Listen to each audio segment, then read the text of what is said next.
My country people, una welcome back to my channel today.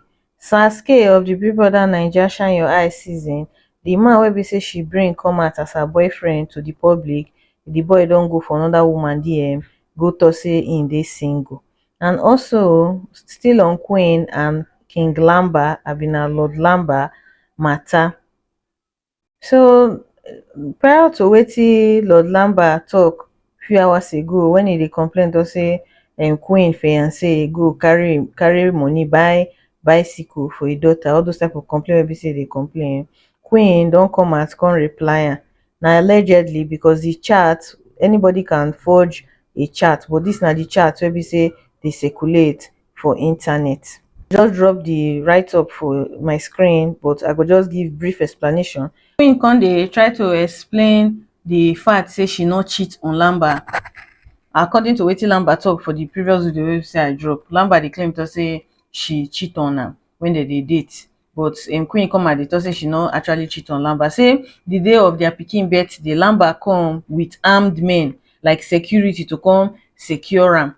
He carry security come their pikin birthday, and he know to say small small children dey there. How you go carry gun come where small children dey celebrate? And she also mention to say na 150,000 na Lamba dey give her monthly for the baby upkeep. She also complain to say whereas Lamba dey give im own girlfriend 1 point something million as for shopping. She also reveal to say immediately after the birthday, she beg Lamba say make Lamba post their pikin picture for e page as to accept the pikin, all those type of thing. Lamba break the promise towards her. Say so immediately Lamba break that promise about posting their pikin for a page, na come make her just realize to say this guy he not send me and my pikin.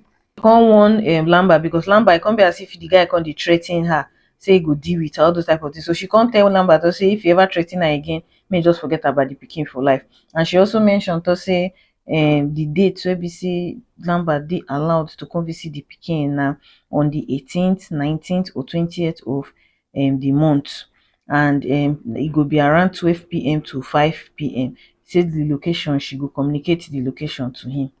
If e be to say true true Lamba no really dey spend money for that pikin, I hope say him go just get the sense to calm down when he dey talk to Queen, because he no get court wey wan go wey be say go take win am. The only way wey be say him fit get chances with that pikin na if e be say he actually dey take care of the pikin before all these things come online. Because from that conversation you go see the pain, the way Queen dey talk, you go know to say she dey very angry. Imagine a man telling you to say who go accept you after you become a baby mama. Na wetin Lamba tell her from the chat wey be say I read. So na wetin he tell her say who go accept her when after she become a baby mama. Na so some men be, once they don use you for years, they go look you, they go say who wan accept you the way you be. My dear, if you allow anybody talk down on the way you be, I sorry for you.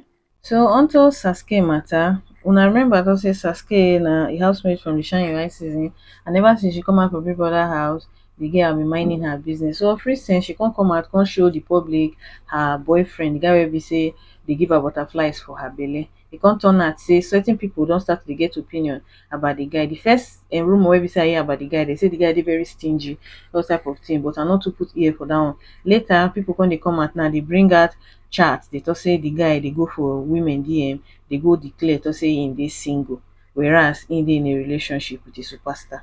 Statement wey make people come bring out their shakabula to take catch the guy na this particular tweet wey he tweet. He say all my baddies for Instagram no dey follow me talk again, sorry fine girl, I'm taken. Na make the particular person come bring out that tweet, come to say see this one, you dey go, you come for my DM to come tell me to say your girlfriend sef say she no dey satisfy you for bed, all those type of thing. So different people come dey come out, they call out the guy, they talk say Saskay deserve wetin she get. After all, she use J-Paul, she use a lot of people. Say this particular guy wey be say she dey date, the guy dey in a relationship before, but Saskay no allow that particular girl wey dey in a relationship with this her boyfriend get peace. Na so koko she dey call the boy. So the person say low key she deserves everything because she no let the other babe enjoy her relationship with Daring. Daring na the name of the boyfriend wey Saskay dey date of recent.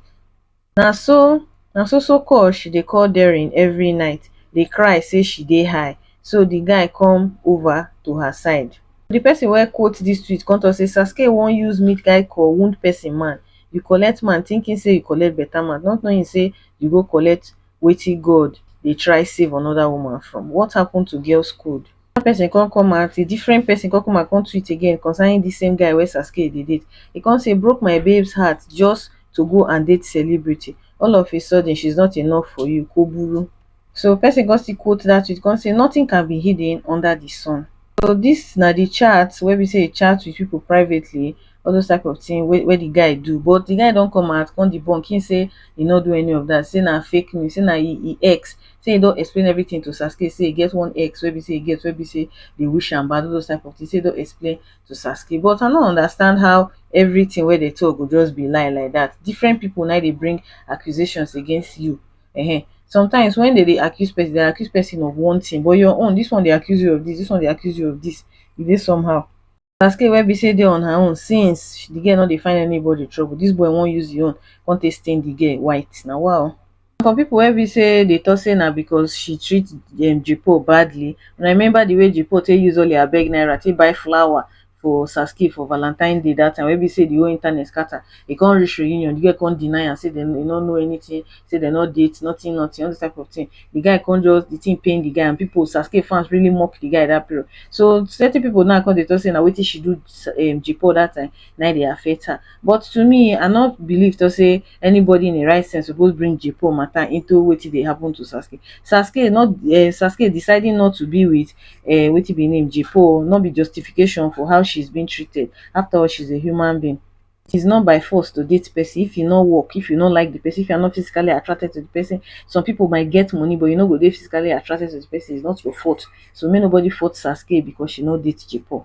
Me in particular, I no dey really too trust people wey be say dey keep their eye the way this boy keep him eye. So they get the way certain people, once you get the way they look, once you see the way they look, you just know say they can't be trusted. But I no know. Saskay na adult, I believe she knows what's best for her. Una take care, una bye.